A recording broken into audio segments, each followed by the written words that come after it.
1500 বছর আগে আল্লাহ এই তথ্য কোরআনে দিয়েছেন। আওয়ালাম ইয়ারাল্লাযীনা কাফারু আন্নাস সামাওয়াতি ওয়াল আরদা কানাতা রাতকান ফাফাতাকনাহুমা। আল্লাহ তাআলা বলছেন অবিশ্বাসীরা কি দেখে না আসমান সমূহ আর জমিন সৃষ্টির শুরুতে একত্রিত অবস্থায় ছিল, এরপরে আমি আমার ক্ষমতা বলে সেগুলোকে আলাদা করে দিলাম। কিভাবে আল্লাহ আলাদা করে দিলেন?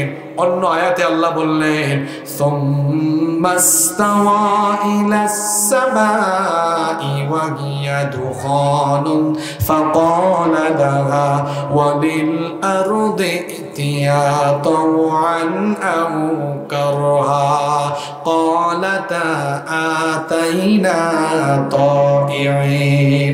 আল্লাহ তাআলা বলছেন মহাশূন্যে যখন মহাবিস্ফোরণ ঘটলো, মহাবিস্ফোরণ ঘটে যাওয়ার পর আকাশ যখন ধোঁয়াশাচ্ছন্ন হয়ে গেল, আমার ভাইয়েরা বলেন তো কোথাও আগুন লাগলে সেই জায়গায় ধোঁয়া সৃষ্টি হয় কি হয় না?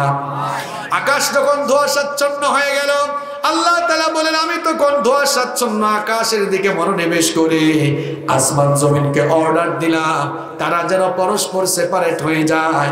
আসমান জমিন তখন অনুগতদের মতো অস্তিত্বমান হয়ে পরস্পর আলাদা হয়ে গেল। 1979 সালে সৌদি আরবের রাজধানী রিয়াদে একটি কনফারেন্স হয়েছিল। সেই কনফারেন্সের নাম ছিল মুক্তামার আশ-শাবাব, ইউথ কনফারেন্স। সেই কনফারেন্সে উপস্থিত ছিলেন ইউনাইটেড স্টেট অফ আমেরিকার বিখ্যাত সায়েন্টিস্ট বালমার। বালমার ওই কনফারেন্স হলে এই দুটি আয়াত শুনলেন, শুনে দাঁড়িয়ে বললেন স্টপ, এটি একটু থামো। How is it possible? এটা কিভাবে সম্ভব? এটা কোন বই থেকে পড়ছো? মাত্র কয়েক বছর আগে মহাবিশ্ব সৃষ্টির যে ধারণা আমরা বিজ্ঞানীরা মিলে এই পৃথিবীর মানুষকে জানালাম, এটা কোন বই থেকে পড়ো তোমরা? এটা কোন বই থেকে তোমরা পড়ছো? ওই বইয়ের ভেতরে এই তথ্য আসলো কেমনে? বলা হলো এটা এই যুগের কিতাব নয়, এটা আজ থেকে আরো 1500 বছর আগে নাজিল হওয়া কিতাব আল্লাহর কোরআন। তখন সে বলল 1500 বছর আগে পৃথিবীতে বিজ্ঞান ছিল না। সেই সময়ে মহাবিশ্ব উৎপত্তির এই বিজ্ঞানময় তথ্য যে কিতাবে এসেছে এটা আবুল তাবুল কোনো কিতাব হতে পারে না, আর এটা যে কারো লেখা কিতাব হতে পারে না। অবশ্যই মহাবিশ্বের কারিগর যিনি এই কিতাবও নাজিল করেছেন তিনি। সুতরাং আমি আর গোমরা থাকতে চাই না। ওই কনফারেন্স হলেই সবাইকে সাক্ষ্য রেখে সে কালেমা পড়ে মুসলমান হয়েছে। কি বুঝলেন? বাংলাদেশের অত্যন্ত সুপরিচিত ঐতিহ্যবাহী যশোর জেলার কেশবপুর উপজেলার অন্তর্গত ঐতিহ্যবাহী দ্বীনি বিদ্যাপীঠ সাতবাড়িয়া কুঠিবাড়ি হাফিজিয়া মাদ্রাসা এর উদ্যোগে আয়োজিত আজকের এই বার্ষিক তাফসীরুল কোরআন মাহফিলের মোহতারাম সভাপতি বিশিষ্ট আলেমে দ্বীন সাতবাড়িয়া দাখিল মাদ্রাসার সম্মানিত শিক্ষক হযরত মাওলানা হাফেজ আব্দুল কাদের সাহেব আতালাল্লাহু আমরাহু ওয়া বারাকাল্লাহু ফি হায়াতিহি, আমরা সবাই বলি আমিন। মাহফিলের প্রধান অতিথি বিশিষ্ট সমাজসেবক, বিশিষ্ট রাজনীতিবিদ, 10 নং সাতবাড়িয়া ইউনিয়নের সাবেক চেয়ারম্যান জনাব মোহাম্মদ শামসুদ্দিন দফাদার, বিশেষ মেহমান 10 নং সাতবাড়িয়া ইউনিয়ন পরিষদের জননন্দিত চেয়ারম্যান জনাব গাজী গোলাম মোস্তফা বাবু। আল্লাহ তাআলা উভয়কে কোরআনের জন্য ইসলামের জন্য কবুল করুন, আমরা সবাই বলি আমিন। আরো আসতে বলেন আমিন। মাহফিলে আমার একে কথা বলেছেন বিশিষ্ট আলেমে দ্বীন, বিশিষ্ট ইসলামী চিন্তাবিদ হযরত মাওলানা রবিউল ইসলাম সাহেব। আরও কথা বলেছেন হাফেজ মাওলানা আশিকুর রহমান সাহেব। আল্লাহ তাআলা উভয়ের ইজ্জত সম্মান বাড়িয়ে দিন, ইলম এবং আমলগত যোগ্যতা আরও বৃদ্ধি করে দিন, আমরা সবাই বলি আমিন।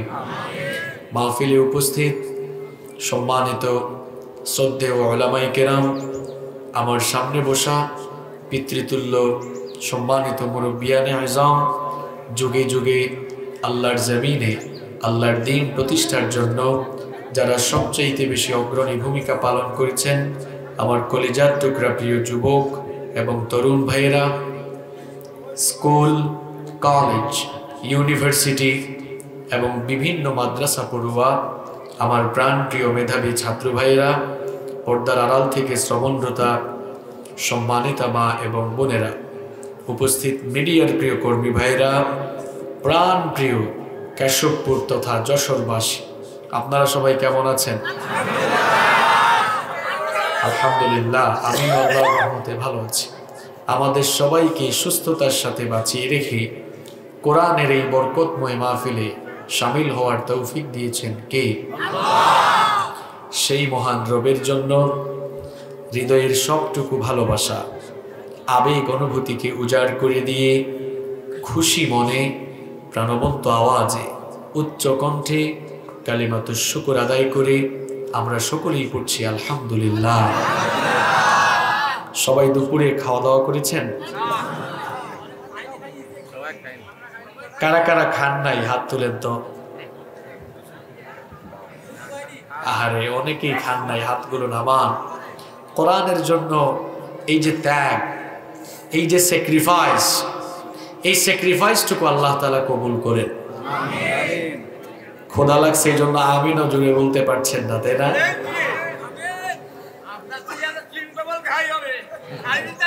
মাশাআল্লাহ। আমরা যারা কর্মব্যস্ততা ফেলে অনেকে না খেয়েও চলে এসেছি, আমরা আল্লাহর কাছে দোয়া করছি, in the day of resurrection, কাল কিয়ামতের কঠিন দিনে এই মাহফিলকে যেন আল্লাহ তাআলা আমাদের সকলের জন্য নাজাতের ওয়াসিলা বানিয়ে দেন। এই দেশে মানুষগুলো এখন কোরআনের জন্য পাগল পাড়া, মানুষেরা এখন কোরআন শোনার জন্য মাতোয়ারা। যে দেশের লোকেরা কোরআন শোনার জন্য না খেয়ে এইভাবে কোরআনের ময়দানে ছুটে আসতে পারে, এই দেশের কোরআন বিরোধীরা যতই ষড়যন্ত্র আর চক্রান্ত করুক না কেন, এ দেশ থেকে তারা কোরআনের আন্দোলনকে স্তব্ধ করে দিতে পারবে না। কারণ এই দেশের মানুষ কোরআন প্রিয়, ইসলাম প্রিয়, আলেম প্রিয়। কোরআনের জন্য খাওয়া দাওয়া বাদ দেওয়া নয়। যদি কোরআনের জন্য বলা হয় জীবন দেওয়া দরকার, তারপরেও এই দেশের লোকেরা জীবন দিয়ে দিবে, কোরআনের ময়দান ছাড়বে না। কোরআনের জন্য এই ভালোবাসা আল্লাহ কবুল করুন। আমৃত্যু আমরা যেন কোরআনের পথে এভাবে অবিচল থাকতে পারি, কোরআনের পথেই যেন আমরা মরতে পারি, আল্লাহ কবুল করে নাও। সম্মানিত সুধী মণ্ডলী, এই হাফেজি মাদ্রাসার উদ্যোগে আজকের এই মাহফিলের আয়োজন হয়েছে। আমরা দোয়া করছি মাদ্রাসাটিকে আল্লাহ তাআলা কবুল করে নিন। অল্প কিছুক্ষণ আমার কথা শোনার ধৈর্য আপনাদের আছে তো? আমি শারীরিকভাবে কিছুটা অসুস্থ, এই কারণে একটু ধীরে ধীরে কথা বলবো, আপনাদের কোনো অসুবিধা হবে না তো? তার উপর আবার লম্বা সফর করে এসেছি, শরীরটাও অনেক ক্লান্ত। আমি যেন আপনাদের সামনে কোরআন থেকে হেদায়েতি কিছু কথা তুলে ধরতে পারি, আর আমরা সবাই যেন বাস্তব জীবনে আমলের নিয়তে প্রত্যেকটি কথা শুনতে পারি।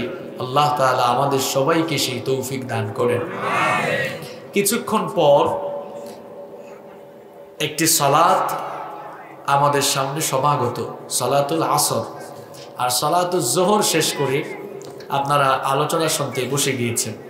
দুই সালাতের মাঝখানে আলোচনা চলছে, আবার একটি সালাত আসলে আলোচনাও শেষ হবে। সালাত এটি এমন একটি ইবাদত, সালাত ইজ দ্য কি অফ সাকসেস। ভাইরা প্লিজ কথা বলবেন না, প্লিজ কথা বলবেন না কেউ। সালাত ইজ দ্য কি অফ সাকসেস। নামাজ হচ্ছে সফলতার চাবি। সালাত ইজ দ্য কি অফ প্যারাডাইস। নামাজ হচ্ছে জান্নাতের চাবি। নামাজ ছাড়া জান্নাতে যাওয়া যাবে? বাইনাল আবদি ওয়াল কুফরি তারকুস সালাহ।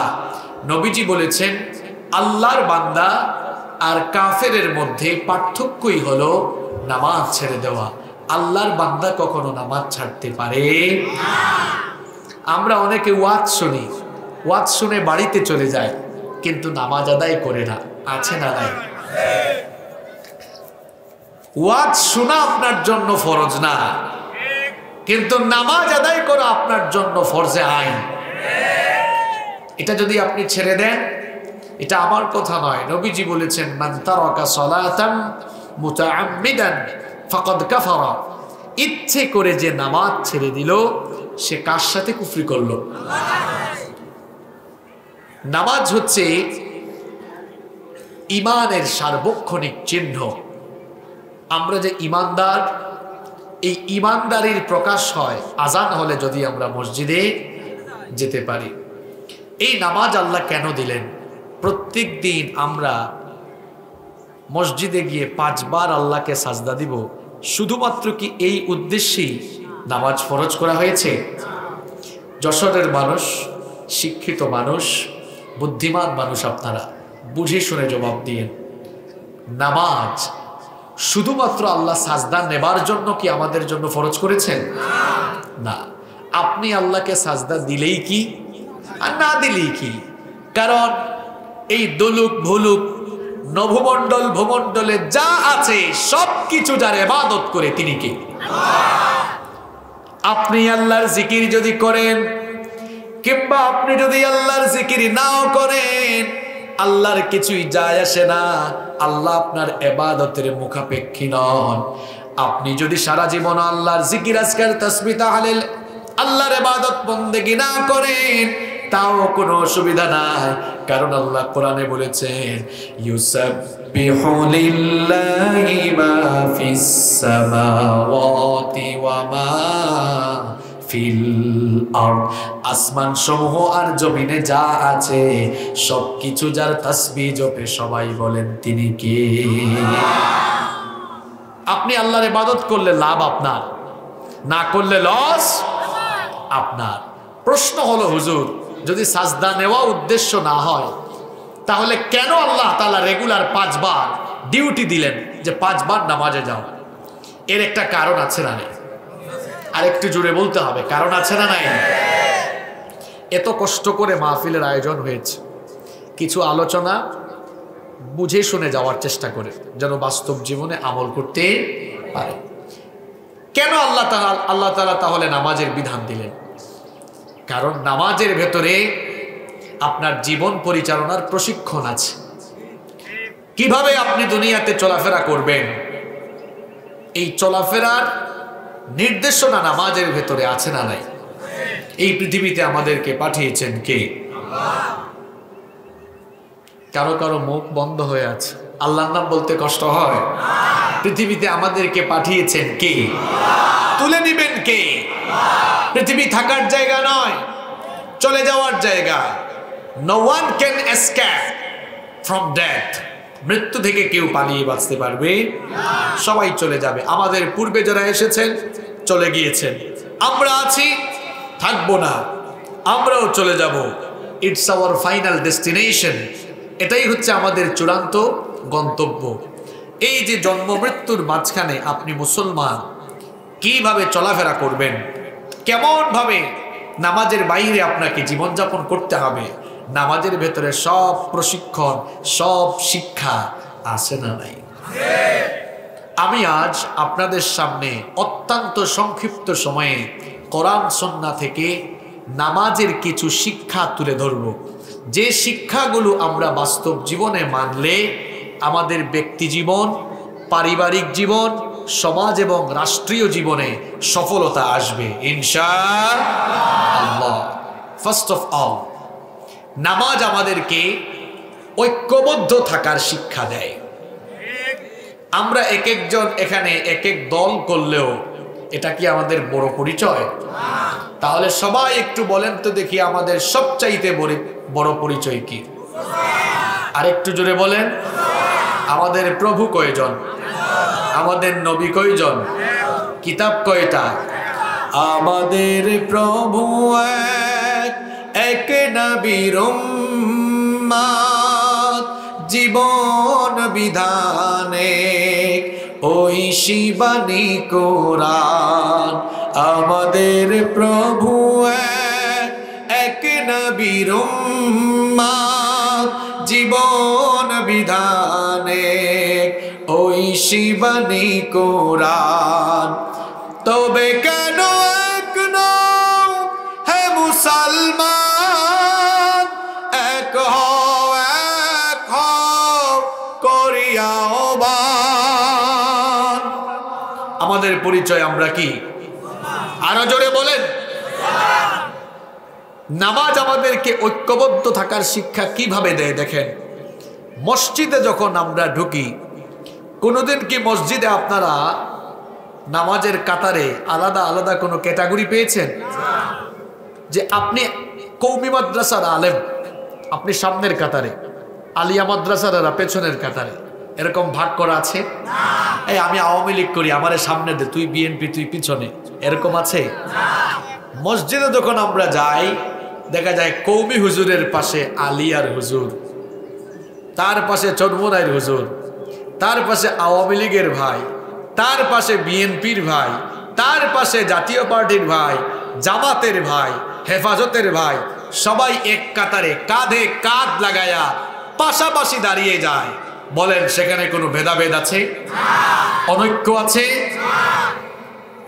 মসজিদ থেকে বের হয়ে দেখা যায় একজন আরেকজনকে নিয়ে কিলাকিলি গুতাগুতি করে। মসজিদের ভেতরের এই ঐক্য মসজিদের বাহিরে নেই বলে গোটা পৃথিবীতে আজ মুসলমান মার খাচ্ছে। মসজিদের ভেতরের ঐক্য যদি মসজিদের বাহিরে থাকতো, মুসলমানদের উপরে নির্যাতন করা দূরের কথা, ইসলামের শিআরের উপরে আক্রমণ করে কথা বলার সাহসও কেউ পেত না।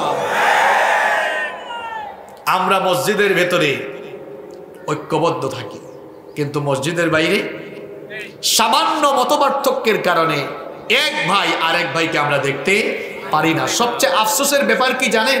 এখন আমরা নিজেদেরকে মুসলমান পরিচয় দিতেও লজ্জাবোধ করি। একজন বলে আমি আহলে হাদিস, আরেকজন বলে আমি হানাফি, আরেকজন কয় আমি দেওবন্দি, আরেকজন কয় আমি গরম সুন্নি, আরেকজন কয় আমি ঠান্ডা সুন্নি। আফসোস লাগে আপনি আপনার পরিচয় এভাবে ভিন্ন ভিন্ন আঙ্গিকে দিতে পারলেও লজ্জা লাগে আপনার জন্য, আপনি নিজেকে মুসলমান বলে পরিচয় দিতে পারেন না। কোরআনের কোথাও হানাফি হতে বলা হয় নাই, আহলে হাদিস হতে বলা হয় নাই, সুন্নি হতে বলা হয় নাই, দেওবন্দি হতে বলা হয় নাই, বরং কোরআনে বলা হয়েছে মুসলমান হওয়ার জন্য। এই একটা পরিচয় যদি আমরা নিজেদের মধ্যে ধারণ করে সবাই যদি আমরা ঐক্যবদ্ধ থাকতাম, তাহলে আমাদের এত খারাপ অবস্থা হতো। নামাজ আমাদেরকে কিভাবে ঐক্যের শিক্ষা দেয় দেখেন। নামাজ তো একা একা ফরজ করা হয় নাই, বরং নামাজ জামাতের সঙ্গে ফরজ করা হয়েছে। আল্লাহ তাআলা কোরআনে বলেছেন ওয়া আকিমুস সালাতা ওয়া আতুজ যাকাতা ওয়া কাউ মা'আর রাকিঈন। সালাত কায়েম করো, যাকাত দাও, আর রুকুকারীদের সঙ্গে এসে রুকু করো, অর্থাৎ সবাই একসাথে জামাতের সঙ্গে নামাজ আদায় করো। আমরা এই যে নামাজের বাইরে এক ভাই আরেক ভাইকে দেখতে পারি না। সবচেয়ে বড় ব্যাপার কি জানেন? এখন মুসলমানরা সামান্য নামাজের মাসআলা মাসাইল নিয়ে মসজিদ তারা ভাগ করে ফেলেছে। আমি কি অবাস্তব কথা বলেছি? সামান্য মাসআলাগত পার্থক্য নিয়ে মসজিদ ভাগ করার দুঃসাহস কে দিয়েছে আপনাকে? উম্মতের ঘরে আগুন লেগেছে, পারলে আগুন ঢালেন, পারলে পানি ঢালেন। উম্মতের ঘরে আগুন লেগেছে, পারলে পানি ঢালেন, কেরোসিন ঢালিয়েন না, হয় পানি ঢালেন নইলে চুপচাপ বসে থাকেন। আপনি শুধু ঝামেলা বাজাইতে আছেন। কিসের দলাদলি করেন আপনি? কিসের হানাফি, কিসের দেওবন্দি, কিসের সুন্নি, কিসের আহলে হাদিস? আমার পরিচয় আমি মুসলমান। এই একটা পরিচয়ে আমরা যদি পরিচিত হতে পারতাম, প্রিয় ভাইয়েরা, গোটা পৃথিবীতে আমাদের উপরে এত মুসিবত আসতো। আপনাদের কথা কি বলতাম বলেন? আমাদের হুজুরদের মধ্যেই তো সমস্যা। আমাদের এক ভাই মার খায়, আরেক ভাই চুপ থাকে, তো কয় তো কি হয়েছে, এত আমার দলের না, এত আমার আকীদার লোক না। মিয়া সাহেব, আপনি বুঝলেন না, সামান্য তার সাথে আপনার মতপার্থক্য আছে আকীদা বিশ্বাসে কিংবা মাসআলাগত কারণে, তার উপর জুলুম হয় আপনি চুপচাপ থাকেন, আপনি চুপচাপ থাকছেন মনে করছেন মুসিবত আপনার উপরে আসবে না, মনে রাখবেন পরের সিরিয়ালটা কিন্তু আপনার উপরে আসবে। এক ভাই মার খাবে, আরেক ভাই যদি চুপচাপ না থেকে সবাই মিলে ঐক্যবদ্ধ প্রতিবাদ আমরা করতে জানতাম, তাহলে আমাদের উপরে নির্যাতন করা দূরের কথা, আলেমদের বিরুদ্ধে কথা বলার সাহস কেউ পেত না। আমরা এভাবেই আজ দলাদলিতে বিভক্ত হয়ে যাওয়ার কারণে আমাদের অধপতন শুরু হয়েছে। আমরা যদি ঐক্যবদ্ধ থাকতে পারতাম তাহলে আমাদের এই অবস্থা হতো না। নবীজি বলেছেন, আল মুমিনু লিল মুমিনি কাল বুনয়ান ইয়াশুদ্দু বা'দুহু বা'দা। এক মুমিনের সাথে আরেক মুমিনের সম্পর্ক হবে এই যে দেখেন দেয়ালে থাকা পারস্পরিক ইটের গাঁথুনির মতো। এই দেয়ালের দিকে সবাই তাকান, দেখেন একটা ইটের সাথে আরেকটা ইট কেমনে গাঁথুনি দেওয়া হয়েছে।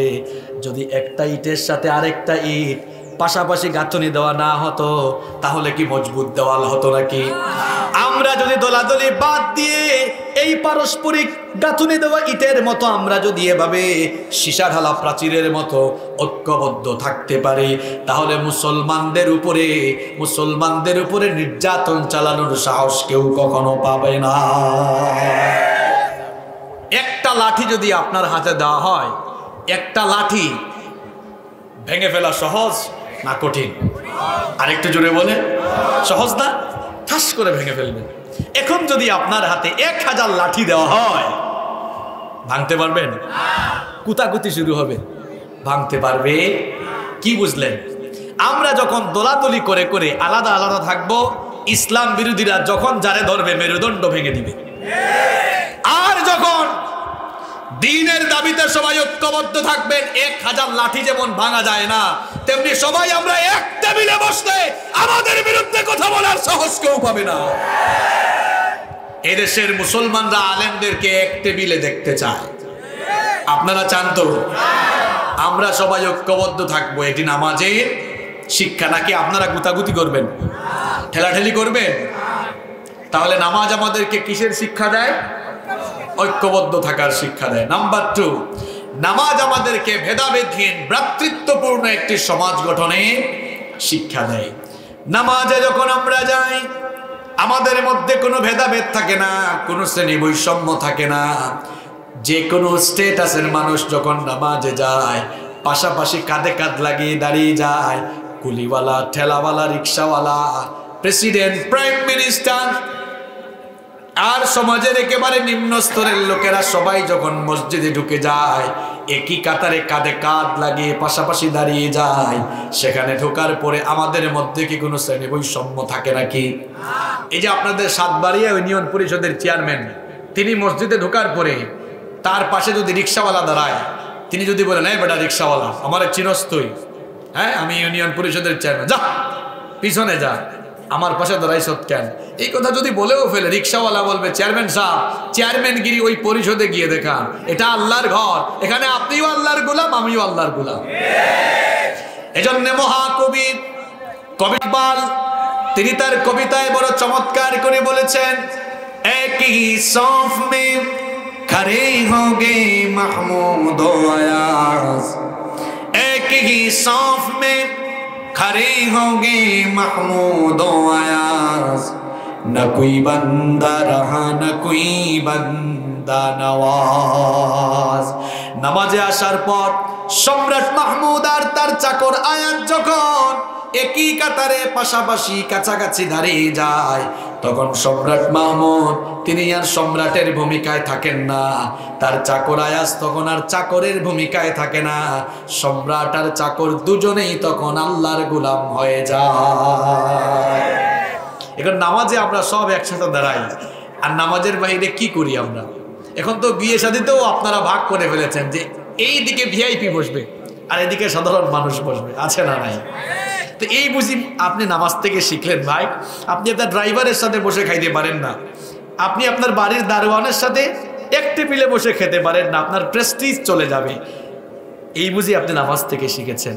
যদি নামাজের এই শিক্ষা বাহিরে নিয়ে এসে আমরা যদি শুধুমাত্র এক মুসলমান আরেক মুসলমানের ভাই, এই ভ্রাতৃত্বের চেতনা আমরা যদি নিজেদের ভেতরে লালন করে আমরা সমাজে চলতে পারতাম, আমাদের সমাজটা ভ্রাতৃত্বের বন্ধনে, হৃদ্যতার বন্ধনে এই সমাজটা আবদ্ধ হয়ে যেত, ঠিক কিনা? তাহলে নামাজ থেকে 2 নম্বরের শিক্ষা আমরা পাচ্ছি, আমরা ভেদাভেদহীন ভ্রাতৃত্বপূর্ণ একটি সুন্দর সমাজ প্রতিষ্ঠা করব ইনশাআল্লাহ। নাম্বার 3, নামাজ আমাদেরকে সময়ানুবর্তিতার শিক্ষা দেয়, টাইম মেইনটেইন নামাজ আমাদেরকে শেখায়। প্রত্যেকটা নামাজের জন্য বলেন তো নির্দিষ্ট শিডিউল আছে না নাই? কেউ যদি ফজরের নামাজ বলে আমি বিকাল 3টায় আদায় করব, তাহলে কি হবে নাকি? কেউ যদি কয় হুজুর আমরা আসরের নামাজ রাত 10টায় আদায় করব, হবে নাকি? কারণ আল্লাহ কোরআনে বলেছেন ইন্নাস সালাতা কানাত আলাল মুমিনিনা কিতাবাম মাওকুতা।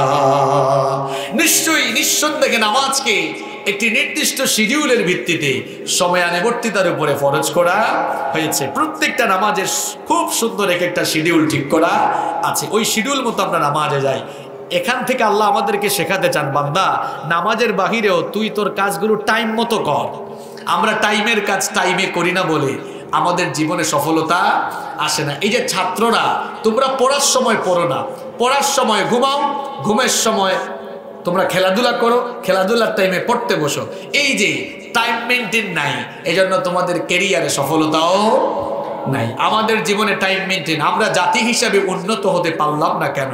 আমরা সময়কে কাজে লাগাতে পারি না। আমাদের 9টার গাড়ি কয়টায় যায়? ওই গাড়ির স্টেশন মাস্টার গাড়িওয়ালাও জানে না। এক লোক রেলওয়ে স্টেশনে বসে আছে, তার ট্রেন ছাড়বে 11টায়, তো সে 11টার আগেই গিয়ে উপস্থিত হয়েছে। মনে মনে ভাবলো আহারে এটা আমাদের বাংলাদেশ, টাইম তো ঠিক থাকে না, দেখি কপালে আর যা আছে কয়টার সময় আসে। দেখা গেল ঠিক 11টায় ট্রেনের হুইসেল বাজলো। এটা কি বাংলাদেশে সম্ভব? একদম টাইম মতো চলে আসছে।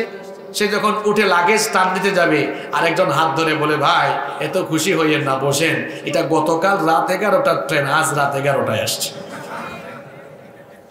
এইরকম অবস্থা আছে না নাই বলেন? এই যে আমাদের মধ্যে টাইম মেনটেনের হ্যাবিট, অভ্যাসটা নাই, এই কারণে আমরা উন্নতি করতে পারছি না। অনেকে আছে দেখবেন রাত আল্লাহ দিয়েছেন ঘুমানোর জন্য, সে রাত 3টা 4টা পর্যন্ত ফেসবুকে পড়ে থাকে। এখন যুবক আর তরুণরা এই রোগেই আক্রান্ত। দেখছেন নি কারবার? যুবকদের চেহারা কেমন? আপনার চেহারা তো কত সুন্দর, কিছু কিছু যুবকদের চেহারা দেখবেন তার গাল টাল ভেঙে গেছে। হ্যাঁ গালে, এই যে এখানে অনেক মুরব্বী বাবাদের চেহারা তরতাজা দেখা যাচ্ছে আলহামদুলিল্লাহ। কিছু যুবক দেখবেন তার গালে বিচি উঠতে উঠতে তার গাল তো ভেঙে গেছে, কারণ তার যৌবন সে নষ্ট করছে। রাত আল্লাহ দিয়েছেন ঘুমানোর জন্য, সে রাত 3টা 4টা পর্যন্ত সজাগ থাকে। আছে না নাই? তুমি এত রাত পর্যন্ত ফেসবুকে কি করো? যুবকদেরকে বলছে তাড়াতাড়ি এটা ঘুমাবা। ঘুম আল্লাহ রাত দিয়েছেন ঘুমাবার জন্য।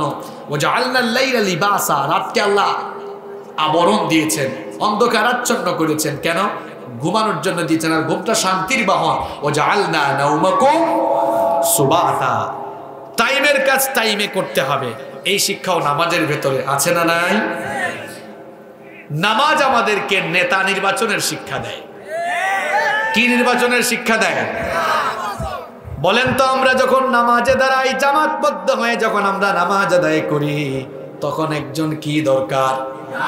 আরেকটু জোরে বলেন, আরো জোরে, কি দরকার?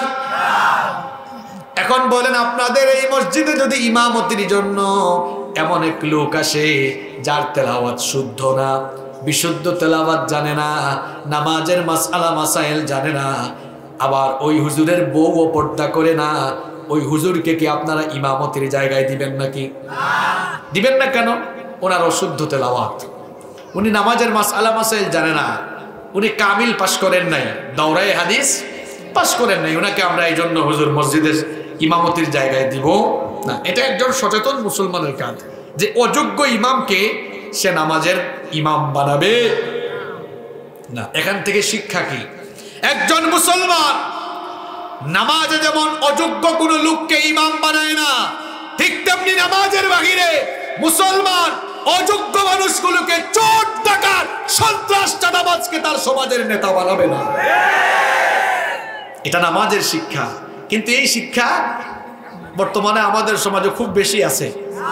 আরেকটু জোরে বলে, এখন মসজিদের মিম্বরে যে হুজুর বসছে, হুজুর আপনি মসজিদ নিয়ে থাকেন, আর মসজিদের বাহিরে দেখা যাচ্ছে আমরা যে সকল হুজুরদেরকে ইমাম মানেই তো নেতা, তো যে সকল ইমাম সাহেবদেরকে বসায় দিয়েছি বেশিরভাগ ক্ষেত্রে দেখা যায় চরিত্রহীন, আছে না নাই? আল্লাহর নবীর সময়ে নবী করিম সাল্লাল্লাহু আলাইহি ওয়াসাল্লাম মসজিদে নববীতে ওফাতের আগ পর্যন্ত ইমামতি করেছেন। মসজিদে নববীর ইমাম তিনি ছিলেন, আবার মসজিদের বাহিরে মদিনা রাষ্ট্রের ইমাম হয়ে মদিনার রাষ্ট্রকেও তিনি 10 বছর পরিচালনা করেছেন। মুসলমানের সমাজ হবে এমন, মসজিদে ইমামতির যোগ্যতা থাকবে যার, সমাজ পরিচালনার যোগ্যতা থাকবে তার। এটা রাসূলুল্লাহর ইসলাম। আর আমরা এখন মসজিদের ইমাম বানাইছি একজন, আর সমাজের ইমাম বানাইছি আরেকজন। এটা আমার আপনার বানানো মডারেট ইসলাম, এটা রাসূলুল্লাহর ইসলাম নয়। আজ যদি আমরা নামাজের এই শিক্ষাটাকে নামাজের বাহিরে কাজে লাগাতে পারতাম, তাহলে আমাদের সমাজগুলো এত বিপর্যস্ত হতো না, আমাদের সমাজ ধ্বংসের দিকে যেত না। আমরা নামাজের ইমাম যোগ্য না হলে তার পেছনে নামাজ আদায় করি না। আর ইমাম রাখার ক্ষেত্রে তো মাত্র মানুষের কত কিছু, ঠিক না? কত কিছু খুঁজে, আরে বাপরে বাপ, হুজুরের বউটাও পর্দা করে কিনা এটাও মানুষ জানতে চায়। আপনি যে আপনার সমাজের নেতা বানানোর সময় হে চুর কিনা, ডাকাত কিনা, সন্ত্রাস কিনা, এটা আপনি আর কি দেখবেন? আপনি তো তখন 500 টাকায় বিক্রি হয়ে যান। খালি ওদের দোষ দিয়েও লাভ নাই। আমার দেশে ইলেকশন আসলে মানুষের দাম গরু ছাগলের চেয়ে কমে যায়।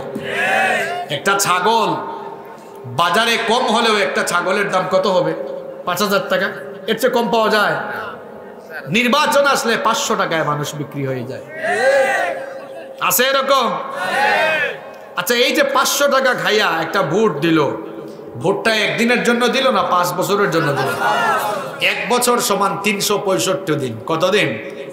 365 দিন। তাহলে 365কে 5 দিয়ে গুণ করে দেখেন, হয় 1825 দিন। কত দিন? তাহলে 500 টাকা দিয়ে ভোট দিয়ে দিলেন, ভোট বিক্রি করলেন কত দিনের জন্য?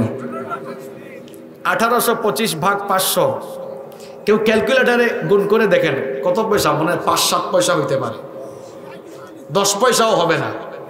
তার মানে হচ্ছে আপনি তার কাছে মাত্র কয়েক পয়সায় বিক্রি হয়েছেন। আপনার চাইতে একটা চানাচুরের দাম অনেক বেশি, আপনার চাইতে চকলেটের দাম বেশি, আপনার চাইতে সেন্টার ফ্রেশের দাম বেশি। এই মাত্র কয়েক পয়সায় আপনি বিক্রি হয়ে গেলেন। আপনি মানুষ নামের কলঙ্ক, মানুষ নামের কলঙ্ক আপনি। আমাদের সমাজগুলো কেন বিপর্যস্ত হচ্ছে? কারণ আমরা আমাদের সমাজ যাদেরকে দিয়ে পরিচালনা করলে সমাজগুলো সুন্দরভাবে পরিচালিত হতো, তাদের হাতে সমাজের দায়িত্ব তুলে দিতে আমরা ব্যর্থ হয়েছি, ঠিক কি না? মসজিদে যেমন যোগ্য ইমাম থাকলে নামাজটা সুন্দর হয়, ঠিক তেমনি মসজিদের বাহিরে যদি যোগ্য চরিত্রবান তাকওয়াবান আল্লাহওয়ালা মানুষ সমাজ পরিচালনার দায়িত্ব পায়, তাহলে দেখবেন সমাজের মানুষের আমানতদারিতা রক্ষা পায়। আমানতের তখন আর কোনো খেয়ানত হয় না। জনগণের সম্পদ, জনগণের আমানত সুষম বন্টন নীতির ভিত্তিতে জনগণের কাছে দিতে হবে, এটা হচ্ছে আমানত। যদি আপনি খেয়ানতকারী লোককে ওই জায়গায় বসিয়ে দেন, জনগণের আমানত জনগণের কাছে যাবে না, বরং জনগণের জন্য বরাদ্দকৃত সম্পদ তার পেটের ভিতরে যাবে। এই জন্য দেখবেন মাঝে মাঝে আমরা তো খাটের নিচে জুতা রাখি, আর কিছু ছেঁচড়া চোর আর চামার আছে জনগণের তেল লুকাইয়া তারা তাদের খাটের নিচে চুরি করে রাখে। আমরা যদি আল্লাহওয়ালা লোকগুলোর হাতে সমাজের দায়িত্ব তুলে দিতে পারতাম, জনগণের আমানতের ব্যাপারে তারা দায়িত্ববান হয়ে যেত। ওই যে ওমর রাদিয়াল্লাহু আনহুর কাহিনী আমরা জানি। ওমর রাদিয়াল্লাহু আনহু তিনি কি ছোটখাটো কোনো ভূখণ্ড শাসন করেছেন, নাকি অর্ধ পৃথিবী শাসন করেছেন? অর্ধ পৃথিবী শাসন করেছেন। তার শাসনামলে তিনি একদিন ঘরের ভেতরে মোমবাতির আলো জ্বালিয়ে কাজ করছেন। এমন সময়ে তার কিছু আত্মীয় স্বজন তার সাথে দেখা করতে এসে দরজায় নক করলেন। ওমর রাদিয়াল্লাহু আনহু তাদেরকে দরজায় থামিয়ে দিলেন, দরজায় তাদেরকে আটকে দিয়ে তার সামনে থাকা মোমবাতির আগুন তিনি ফু দিয়ে নিভিয়ে দিলেন। তারপরে নতুন আর একটি মোমবাতিতে আগুন ধরালেন। এরপরে এদেরকে বললেন, এবার তোমরা ভেতরে আসো। এরা ভেতরে আসার পর কৌতূহল চেপে রাখতে না পেরে জিজ্ঞেস করলো, আমিরুল মুমিনিন, আপনার সামনেই তো একটি মোমবাতিতে আগুন ধরানো ছিল, সেটা নিভিয়ে দিয়ে নতুন আরেকটি মোমবাতিতে কেন আগুন ধরালেন? ওমর রাদিয়াল্লাহু আনহু তখন বললেন, তোমরা আসার আগ পর্যন্ত রাষ্ট্রের টাকায়, জনগণের টাকায় কেনা মোমবাতির আগুন জ্বালিয়ে রাষ্ট্রের কল্যাণে, জনগণের কল্যাণে কাজ করছিলাম। তোমরা যখন আসলে মনে মনে ভাবলাম তোমরা তো আমার আত্মীয় স্বজন, হয়তো ব্যক্তিগত কথা বলার জন্য আমার কাছে এসেছো। চিন্তা করলাম রাষ্ট্রের টাকায়, জনগণের টাকায় কেনা মোমবাতির আগুন জ্বালিয়ে তোমাদের সঙ্গে যদি ব্যক্তিগত কথা বলি, রাষ্ট্রের সম্পদ নষ্ট হবে, জনগণের আমানতের খেয়ানত হবে, আল্লাহর কাছেও জবাব দেওয়া লাগবে। এই ভয় যখন আমার অন্তরে জাগ্রত হলো, তখন আমি রাষ্ট্রের টাকায় কেনা মোমবাতির আগুন ফু দিয়ে নিভিয়ে দিয়ে নিজের টাকায় কেনা মোমবাতির আগুন জ্বালিয়ে দিয়েছি। এমন যদি হতো আমাদের নেতা হতো ওমরের মতো, হতো আবু বকরের মতো, চাই কি চাই না? এমন যদি হতো আমাদের নেতা হতো ওমরের মতো, হতো আবু বকরের মতো, জনগণের খোঁজ খবর নিত রাত দুপুরে, ঘুরে ঘুরে দেখতো কি কেউ আছে অনাহারে। আমার দেশের মা বোনেরা লাঞ্ছিতা হতো না, আমার দেশের কৃষক শ্রমিক বঞ্চিত হতো না, ধনী গরিব ভালোবাসার জীবন ফিরে পেত, যদি আমাদের নেতা হতো ওমরের মতো, হতো আবু বকরের মতো। ঠিক কি না? নামাজের এই শিক্ষা নামাজের বাহিরে আমরা নিতে পারি নাই, এই জন্য আমাদের এই দুরবস্থা হয়েছে। তাহলে নামাজ আমাদেরকে সঠিক নেতা নির্বাচনের শিক্ষা দেয়। নামাজ আমাদেরকে ভুল নেতৃত্ব সংশোধনের শিক্ষা দেয়। নামাজে ইমাম সাহেব ইমামতি করতে গিয়ে ভুল করতেছেন, ভুল করলে পেছন থেকে মুসল্লিরা কি দেয়? আর একটু জোরে বলেন, লোকমা দেয়। নামাজের এই শিক্ষা নামাজের বাহিরে নিয়ে আসতে হবে। আপনার কোন নেতা সে যদি কোরআন বিরোধী, ইসলাম বিরোধী কাজ করে, তাকে আপনি লোকমা দিবেন, সংশোধনী দিবেন, সাবধান করবেন, সতর্ক করবেন। এক ইমামকে বারবার লোকমা দেওয়ার পরেও সে যদি না শুনে, তখন আমরা কি করি?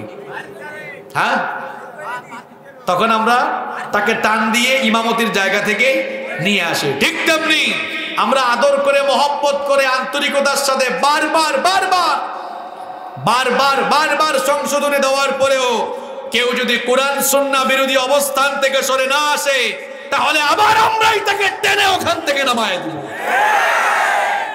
এটাই হচ্ছে নামাজের শিক্ষা। এটাও নামাজের একটি অন্যতম শিক্ষা। নামাজ আমাদেরকে ডিসিপ্লিন শেখায়, নামাজ আমাদেরকে শৃঙ্খলা শেখায়। শৃঙ্খলা নামাজ আমাদেরকে শেখায়। কিভাবে?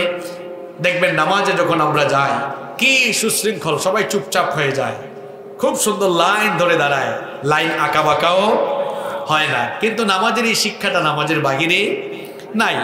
অনেক জায়গায় যদি বলা হয় ভাই একটু লাইন ধরে দাঁড়ান, আরো বাঁকা করে, ভাই চুপচাপ থাকিয়েন, আরো কথা বলে, তাহলে নামাজের এই শিক্ষাটাকে আমরা বাহিরে আনতে পারলাম না। আমরা নামাজে যেমন ডিসিপ্লিন মেনটেন করি, আমরা যেমন নামাজে শৃঙ্খলা রক্ষা করি, ঠিক সেই চিত্রটা নামাজের বাহিরেও থাকা লাগবে। নামাজ আমাদেরকে পর্দার শিক্ষা দেয়। কিসের শিক্ষা দেয়? পর্দার শিক্ষা দেয়। কথাটা ভালো করে শুনেন। বলবেন হুজুর পর্দার শিক্ষা নামাজে আছে কেমনে? নামাজে সতর ঢাকা কি নফল? আরো জোরে বলেন। পুরুষ হোক নারী হোক সতর ঢেকে নামাজে দাঁড়ায়। তো নামাজের বাহিরে আপনার সতর ঠিক থাকে না কেন? অনেক যুবক ছেলেরা আছে হাফ প্যান্ট পরে ঘুরে আসে না নাই? তার সতর কতটুকু সেটাই সে জানে না। অনেক ছেলেরা আছে, দুই ধরনের ছেলে দেখেছি। কিছু কিছু ছেলেরা টাকনোর নিচে প্যান্ট ঝুলায়, নিচে নামাতে নামাতে ক্যাটসের নিচে নামায় দেয়, আছে না নাই? ভালো করে শুনুন, নবীজি বলেছেন কিয়ামতের দিন ওই লোকটার দিকে আল্লাহ তাকাবেন না, তার সঙ্গে আল্লাহ কথা বলবেন না, তাকে আল্লাহ পবিত্র করবেন না, এমনকি জাহান্নামের আগুন থেকে আল্লাহ তাকে বাঁচাবেন না। চারটা কথা বলেছে, আবারও শুনেন। নবীজি বলেছেন ওই লোকটার দিকে আল্লাহ কিয়ামতের দিন তাকাবেন না। 2 নম্বর, আল্লাহ তার সঙ্গে কথা বলবেন না। 3 নম্বর, আল্লাহ তাকে পবিত্র করবেন না। 4 নম্বর, আল্লাহ তাকে জাহান্নাম থেকে বাঁচাবেন না। সাহাবারা বললেন, নবী গো, কোন ব্যক্তির ব্যাপারে এমন ভয়ঙ্কর কথা বললেন? নবীজি বললেন, যে পুরুষ টাকনুর নিচে প্যান্ট পা কাপড় ঝুলায়া হাঁটে। আমার যুবক ভাইরা খবরদার, টাকনুর নিচে কাপড় ঝুলায়া হাঁটবেন না, টাকনুর উপরে পড়বেন, এটাই সুন্নাহ। অনেকে কয় হুজুর টাকনুর উপরে পড়লে কেমন জানি লাগে। কই আমরা তো পায়জামাও টাকনুর উপর পরি, জুব্বাও টাকনুর উপর পরি, কেউ কোনোদিন আমাদেরকে আনস্মার্ট বললো না, খেতো বললো না, বরং নবীজির সুন্নত মানার ভেতরে স্মার্টনেস আছে, ঠিক কি না? আর আমার বোনদের অবস্থা কি বলবো, এখন তো ওয়াজ মাহফিলেও পর্দা নাই। আমি আসার সময় গাড়ি দিয়ে যখন আসলাম, দেখলাম ডানে বামে এইদিকে ওইদিকে মহিলা। আমার বোনরা রাগ করবেন না, মাহফিলে এসেছেন, আসার সময়ও পর্দা মেনটেনের দরকার আছে না নাই? ওই দিন আমি এক এলাকায় মাহফিলে গেলাম, মাহফিলে যাওয়ার পরে দেখলাম অসংখ্য মা বোন, পুরুষের চাইতে মহিলা বেশি। এক লোক কানে কানে কয়, হুজুর একটা কথা বলি, বড় দুঃখের কথা। বললাম, কি কথা? কয়, আমাদের এলাকায় গত বছর এমন অনেক মহিলা হয়েছিল, আমরা তো ওয়াজে ছিলাম, হঠাৎ করে আমি যখন একটা কাজে প্যান্ডেল থেকে বের হলাম, দেখলাম অনেক কবুতরের জোড়া জোড়া মাহফিল তুই অন্যদিকে ঘুরে। এরকম আছে না নাই? আমি বললাম, ভাই আমি তো ঘটনা বুঝলাম না, ঘটনা বুঝায় বলেন। কয়, হুজুর এমনিতে তো দেখা করার সুযোগ নাই, মাহফিলের নাম করে ফোন দিয়ে আসে, কয় আইসিস মাহফিল আছে না নাই? আমি তো জানতাম না, ওই ভাই যখন বললো আমি অবাক হয়ে গেলাম। মাহফিলের আয়োজক কমিটি আপনারা যারা আছেন, মহিলাদের আসার ব্যবস্থা করবেন না ততক্ষণ, তাদের নিরাপত্তার ব্যবস্থা হবে না যতক্ষণ। মহিলা আসার দরকার নাই, তখন আসবে যখন তার নিরাপত্তার ব্যবস্থা থাকবে, তার একটা প্যান্ডেল থাকবে, আসা যাওয়ার নিরাপদ জায়গা থাকবে। এখন নারী পুরুষ যদি এক রাস্তা দিয়ে ঠেলাইয়া ঠেলাইয়া যাওয়া আসা করে, তো ওয়াজ মাহফিল আসার আর কি দরকার? আমার কথায় কি রাগ করছেন আপনি? আগে তো আপনাকে পর্দার ফরজ বিধান মেনটেন করতে হবে। অনেক এলাকায় মাহফিলে গেলে দেখা যায় যেই রাস্তা দিয়ে পুরুষ যাচ্ছে সেই রাস্তা দিয়ে নারী পুরুষ সমান তালে যাচ্ছে। বলেন আমি কি ভুল কিছু বলেছি? এরা তো আমাদের মা, আমাদের বোন, ওনাদের আগে পর্দার বিষয়টি নিশ্চিত করার দরকার আছে না নাই? আলাদা কোনো প্যান্ডেল যদি থাকে, যে ওই প্যান্ডেলে নারীরা, আমার মায়েরা বোনেরা বসতে যদি পারেন, সেখানে বসে নির্বিঘ্নে নিরাপদে যদি ওনারা আলোচনা শুনতে পারেন, তাহলে ওয়াজ মাহফিলে মহিলারা আসতে কোনো বাধা নাই। আর যদি উপযুক্ত পরিবেশ না থাকে, তাদের পর্দার আসা যাওয়ার নিরাপদ যাতায়াত ব্যবস্থা না থাকে, তাহলে এরকম ফিতনাযুক্ত স্থানে নারীরা আসার দরকার। ফিতনা যেখানে হওয়ার আশঙ্কা আছে, সেখানে ফিতনা তৈরি না করতে দেওয়াই।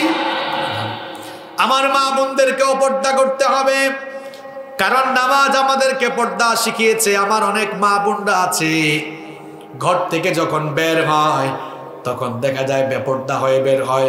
আবার এখন তো এমন কিছু বুরখা বের হয়েছে, খুব অ্যাট্রাকটিভ, বিভিন্ন রঙের, বিভিন্ন কালারের, লাল নীল বেগুনি বিভিন্ন কালারের অ্যাট্রাকটিভ বুরখা অনেক নারীরা পরে আছে না নাই? আবার অনেকে অনেক টাইট ফিট বুরখা পরিধান করে, এমন টাইট ফিট বুরখা পরিধান করে যেই টাইট ফিট বুরখা পরিধান করার কারণে শরীরের অঙ্গ প্রত্যঙ্গগুলো বোঝা যায়। এই রকম টাইট ফিট এবং কালারফুল অ্যাট্রাকটিভ বুরখা পরিধান করা যাবে না। বরং নারীদেরকে বলবো, মা বোনদেরকে বলবো, ঢিলে ঢালা বোরখা পরিধান করুন। অ্যাট্রাকটিভ কালার নয়, অ্যাট্রাকটিভ কোনো ডিজাইনের নয়, একেবারে ঢিলে ঢালা নরমাল, পারলে কালো রঙের বোরখা পরিধান করুন। অনেকে বলে পর্দা নারীর ইজ্জত সম্মান নাকি কমায় দিয়েছে। পর্দা নারীর ইজ্জত সম্মান কমায় নাই, বরং পর্দা নারীর মর্যাদা বাড়িয়েছে। আর আপনারা যদি একটু সাবধান থাকতেন, তাহলে মহিলারা কিন্তু বেপর্দা হওয়ার সাহস করত। অনেক বাপ আছে সে 5 ওয়াক্ত নামাজে যায় আর তার মেয়েটা বেপর্দা হয়ে কলেজে যায়। এই বাপ তার মেয়েকে পর্দা শিখায় নাই, এটা দাইয়ুস বাবা। আর দাইয়ুস কখনো জান্নাতে যেতে পারবে?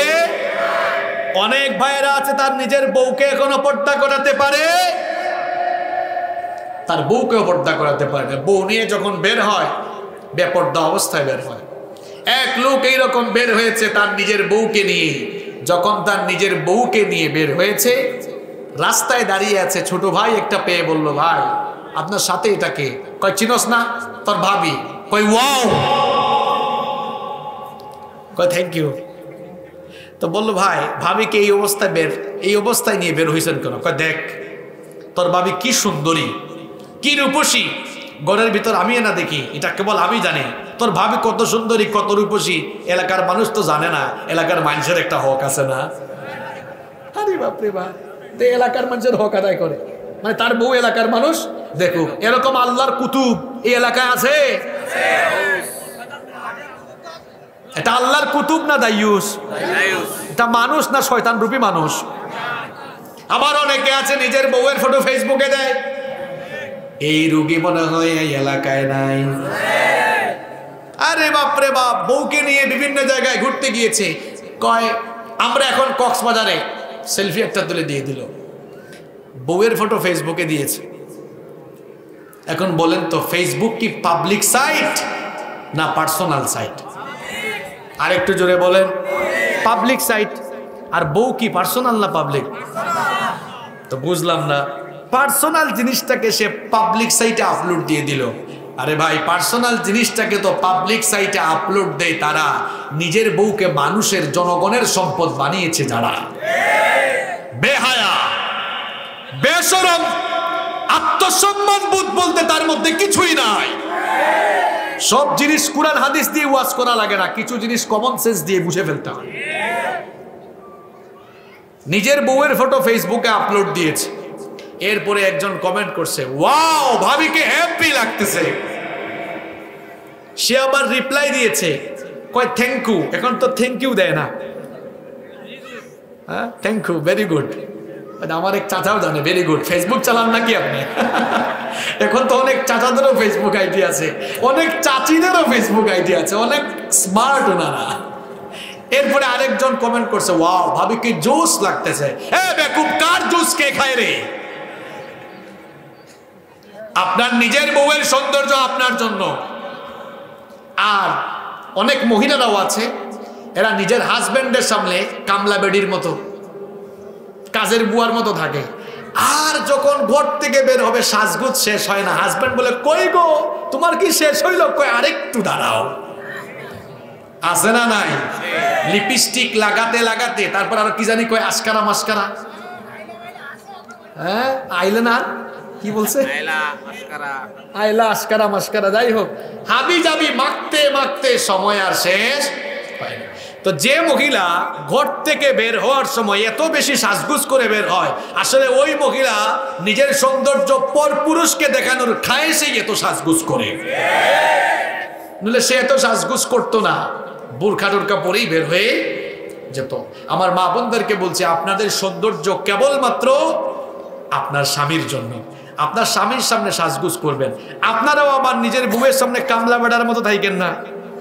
অনেকে আছে বউর সামনে যেন তেন থাকে না, নিজের বউয়ের সামনে সব সময় স্মার্ট থাকবেন, পরিপাটি থাকবেন, গোছালো থাকবেন, নিজের বিবিকে টাইম দিবেন। অনেকে আছে নিজের বউকে টাইম দেয় না। ওই কেশবপুর বাজারে কাপড়ের দোকান আছে, কাপড়ের দোকানে গিয়েছে। এখন কাপড়ের দোকানে কিছু আপুরা ভাবিরা আসতেছে, কিছু আপু ভাবি আসতেছে, বলতেছে, আপু আসেন আসেন আসেন, অনেক ভালো ভালো কাপড় আছে। তার বউ হয়তো তাকে খুব ভালোবাসে, ফোন দিয়েছে দুপুরে খেয়েছে কিনা। ফোন যখন বউ দিয়েছে, রিসিভ করে বলে, মানে খুব একদম ফায়ার হয়ে গেছে। এই যে এই খাটাস তার বউয়ের মতো খাটাসের মতো আচরণ করলো। বউ হয়তো ভালোবেসে ফোন দিয়েছে, বউয়ের সাথে কথা বললো কেমন, আর ওই আপুদের সাথে কি নরম ভাষায় কথা বললো। আছে না নাই? শুধু ভাইদের দোষ দিয়া লাভ নাই, কিছু ভাবিরাও এরকম আছে। ভাই যখন বাইরে থাকে, ভাবিকে কল দিয়েছে, কি গো খাইছো দুপুরে? হ্যাঁ কি খাবো, তোমার বাড়ির বান্দি দাসী হয়ে আছি আমি, কাজ করতে করতে কাম আর শেষ হয় না। এরকম নিজের হাজবেন্ডের সাথে কর্কশ ভাষায় কথা বলে। আর পাশের বাড়ির রহিম ভাই আসছে, রহিম ভাই এসে বলতেছে ভাই কি বাড়িতে আছেন? ভাই তো আর বাড়িতে নাই। ভাবি বলতেছে না তোমার ভাই নেই, আমি আছি। এখন কণ্ঠটা গরম না নরম? গরম না নরম হয়েছে? অথচ এখানে কি নরম হওয়া দরকার ছিল না কর্কশ হওয়ার কথা ছিল? বলা দরকার ছিল না তোমার ভাই নাই, আসলে পরে আসিও যাও। না তোমার ভাই নাই, আমি আছি, আসো কিছু বলবা? আল্লাহ তাআলা কোরআনে বলেছেন খবরদার নারীরা পরপুরুষের সঙ্গে কোমল ভাষায় আকর্ষণীয় ভঙ্গিতে কথা বলো না। আদেশটা মোল্লার না আল্লাহর। এই জন্য আমার মা বোনদেরকে বলবো খবরদার পরপুরুষের সঙ্গে আকর্ষণীয় ভঙ্গিতে কথা বলবেন না, আকর্ষণীয় ভঙ্গিতে চলাফেরা করবেন না, বেপরদা হয়ে চলবেন না। আমার মা বোনদেরকে বলি আপনাদের জন্য তো জান্নাতে যাওয়া বড় সহজ। নবীজি মাত্র 4টা কথা বলেছেন, 4টি কাজ করলেই আপনারা জান্নাতে চলে যেতে পারবেন। জোরে কোন কয়টা? আল্লাহ নবী বলেছেন ইদা সাল্লাত আল মারআতু খামসাহা ওয়া সামাত শাহরাহা ওয়া হাফিজাত ফারজাহা ওয়া আতাআত যাওজাহা। নবীজি বললেন যদি কোন নারী সঠিকভাবে 5 ওয়াক্ত নামাজের হেফাজত করে, যদি তারা ঠিকঠাক মতো 5 ওয়াক্ত নামাজ আদায় করে, 2 নাম্বার রমজান মাসে তারা যদি রোজা রাখে, 3 নাম্বার তারা যদি তাদের সতীত্বের হেফাজত করে, 4 নাম্বার হলো তারা যদি তাদের স্বামীর আনুগত্য করে, কিয়ামতের দিন আল্লাহ ওই নারীকে ডেকে বলবেন আমার বান্দি আমার জান্নাতের যে দরজা দিয়ে ঢুকতে মন চায় ওই দরজা দিয়ে ঢুকে আমার জান্নাতে তুমি ঢুকে যাও। এজন্য আমার মা বোনদেরকে বলবে 4টা কাজ করুন। আজান হয়ে গেলে নামাজ আদায় করুন। আমার কলেজ বিশ্ববিদ্যালয়ে পড়ুয়া বোনদেরকে বলবো যখন আপনারা কলেজে বিশ্ববিদ্যালয়ে যান খবরদার পড়াশোনার ব্যস্ততায় যেন নামাজ মিস হয়ে না যায়। আর পর্দা মেনটেন করেন, নিজের সতীত্বের হেফাজত করেন, চরিত্রটাকে আপনারা হেফাজত করেন, স্বামীর আনুগত্য করেন, স্বামীর খেদমত করেন, জান্নাত দিয়ে দিবেন কি? তাহলে নামাজ আমাদেরকে কি শেখায়? পর্দা শেখায়। নামাজ আমাদেরকে কোরআনময় জীবন পরিচালনার শিক্ষা দেয়। বলেন তো নামাজের ভেতরে আমরা কোন কিতাব থেকে তেলাওয়াত করি? আর একটু জোরে বলেন। নামাজের ভেতরে আমরা কোন কিতাব থেকে তেলাওয়াত করি? ঘুম আসছে নাকি আপনাদের? আর একটু জোরে বলেন কোন কিতাব?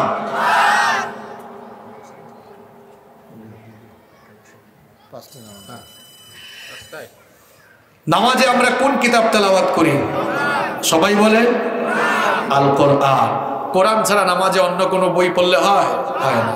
তো নামাজে কোরআন তেলাওয়াত যেমন বাধ্যতামূলক, নামাজের শিক্ষা হলো নামাজের বাহিরে জীবনের আগাগোড়া জন্ম থেকে নিয়ে মৃত্যু পর্যন্ত ওই কোরআনের আইন মানাও আপনার জন্য বাধ্যতামূলক। ও নামাজি কোরআন দিয়ে নামাজ পড়ো, সমাজ কেন গড়ো না? কোরআন দিয়ে নামাজ পড়ে কিন্তু কোরআন দিয়ে সমাজ গড়ে না। গড়বে কেমনে? কারণ কোরআন সে এখনো বুঝতে পারে নাই। এই কোরআন কেমন কিতাব সেটা আমি বলবো, তার আগে আমি 5 মিনিট আপনাদের কাছ থেকে একটু সময় নেব। এরপরে আমি অল্প কিছু কথা বলে আমরা মোনাজাতের দিকে যাব ইনশাআল্লাহ। আপনারা জানেন যে এই মাদ্রাসা কুঠিবাড়ি হাফিজিয়া মাদ্রাসা, এই মাদ্রাসাতে আল্লাহর কালাম পড়ানো হয়। আপনারা সবাই জানেন না? কেউ উঠবেন না, কেউ উঠবেন না। আপনাদের আজান কয়টা? 5টায় আজান, 45 আজান। বসেন বসেন, অনেক সময় আছে। আমি ভাবছি 4:30 বসেন। এই যে কোরআন দিয়ে আপনি সমাজ পরিচালনা করবেন, এই কোরআনটা কেমন কিতাব এটা আগে আপনাকে বোঝা দরকার। আমরা অনেকে এই কোরআনকে হুজুরদের কিতাব মনে করি, মোল্লাদের কিতাব মনে করি, মোল্লাদের কিতাব হুজুরদের কিতাব মনে করি। আমরা অনেকেই এই কোরআনটা শিখতে চাই না, আমাদের নিজেদের সন্তানদেরকে আমরা কোরআন শেখাতে চাই না। প্লিজ ভাইরা কেউ উঠবেন না, একেবারে জায়গা মতো তুলছি আপনাদেরকে। মূল কথাগুলো নিয়ে যান, 10-15 মিনিটের জন্য উঠিয়েন না। এই কোরআন এটা কেমন কিতাব? অনেকে আছে কয় হুজুর এই যুগে, আধুনিক যুগ, এখন 1500 বছর আগে কোরআন নাজিল হয়েছে, ওই 1500 বছর আগের কিতাব কোরআন, এটা কি আর এই যুগে চলতে পারে? এরকম কথা অনেকে বলে কি বলে না? কোরআন 1500 বছর আগে নাজিল হলেও এই কোরআন কি এখন পুরাতন হয়ে গিয়েছে? কোরআন কখনো পুরাতন হবে না। কিয়ামত হয়ে গেল, যত যুগ আসবে কোন যুগেই কোরআনকে কেউ পেছনে ফেলতে পারবে। এই যে এখন বিজ্ঞানের যুগ, বলেন তো বিজ্ঞান আগে না কোরআন আগে? আরেকটু জোরে বলেন, জোরে বলতে হবে, কোরআন আগে না বিজ্ঞান আগে? অনেকে বলতে পারতেছে না সাহস করে, কই বিজ্ঞান আবার আগে, আবার বিজ্ঞানের আগে আবার কোরআন হয় কেমনে? কারণ বিজ্ঞান তো আমাদেরকে অনেক কিছু উপহার দিয়েছে, এগুলো কি কোরআনে আছে নাকি? এই জন্য অনেকে কথা বলে না। বলেন কোরআন আগে না বিজ্ঞান আগে? এবার একটু বাস্তবিকভাবে আমরা বুঝে নেই যে কোরআন কিভাবে আগে। মনে রাখবেন, there is no contradiction between the holy book Quran and science. কোরআনের সাথে বিজ্ঞানের কোনো দ্বন্দ্ব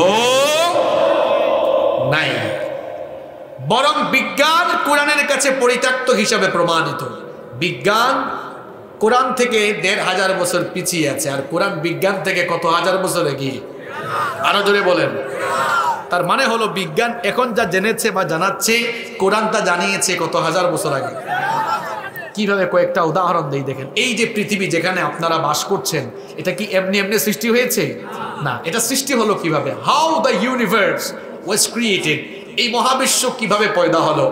স্টিফেন হকিং এর বিগ ব্যাং থিওরির আলোকে মহাকাশ বিজ্ঞানীরা বলছেন যে এই মহাবিশ্বের সবকিছু, দোলক ভোলক, নভমণ্ডল, ভূমণ্ডল, আসমান, জমিন, সূর্য, চন্দ্র, গ্রহ, নক্ষত্র, তারকাপুঞ্জ, সবকিছু সৃষ্টির শুরুতে পুঞ্জীভূত একত্রিত অবস্থায় ছিল। তখন সব ছিল একটি গ্যাসীয় কণার সমষ্টি। এরপরে আকাশে একটি বিস্ফোরণ ঘটলো, তারপরে সবকিছু আলাদা আলাদা হয়ে গেল। মহাবিস্ফোরণের মাধ্যমে যে ঘটনা ঘটলো, বিজ্ঞান তার নাম দিয়েছে বিগ ব্যাং থিওরি। মহাবিশ্ব সৃষ্টির উৎপত্তি সম্পর্কে বিজ্ঞান যে তথ্য মাত্র কয়েক বছর আগে দিয়েছে, যেই কোরআনকে আমরা অনেকে মোল্লা মৌলবীদের কিতাব, হুজুরদের কিতাব মনে করে কোরআন শিখলাম না, নিজের বাচ্চাদেরকে কোরআন শিখালাম না, ওই কোরআনে মহাবিশ্ব উৎপত্তির এই বিগ ব্যাং থিওরির ধারণা ১৫০০ বছর আগে দিয়েছেন কে? ১৫০০ বছর আগে আল্লাহ এই তথ্য কোরআনে দিয়েছেন। আওয়ালাম ইয়ারাল্লাযীনা কাফারু আন্নাস সামাওয়াতি ওয়াল আরদা কানাতা রাতবান ফাফাতাকনাহুমা। আল্লাহ তাআলা বলছেন, অবিশ্বাসীরা কি দেখে না? আসমান সমূহ আর জমিন সৃষ্টির শুরুতে একত্রিত অবস্থায় ছিল, এরপরে আমি আমার ক্ষমতা বলে সেগুলোকে আলাদা করে দিলাম। কিভাবে আল্লাহ আলাদা করে দিলেন? অন্য আয়াতে আল্লাহ বললেন, সুম্মাস্তাওয়া ইলাস সামাই ওয়া হিয়া দুখানুন ফাকালা লাহা ওয়া লিল আরদি ইতিয়া তাওআন আও কারহা ক্বালাতা আতাইনা তাইঈন।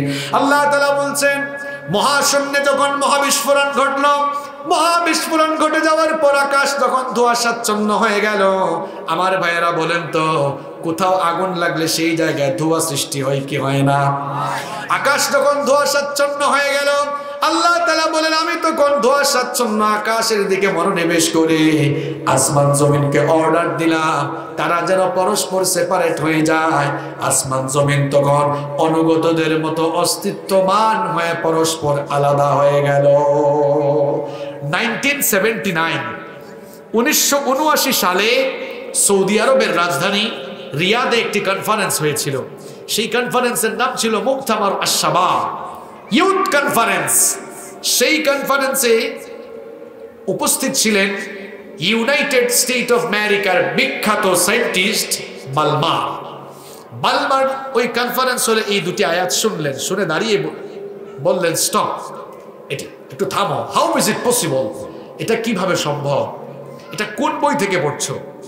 মাত্র কয়েক বছর আগে মহাবিশ্ব সৃষ্টির যে ধারণা আমরা বিজ্ঞানীরা মিলে এই পৃথিবীর মানুষকে জানালাম, এটা কোন বই থেকে পড়ো তোমরা?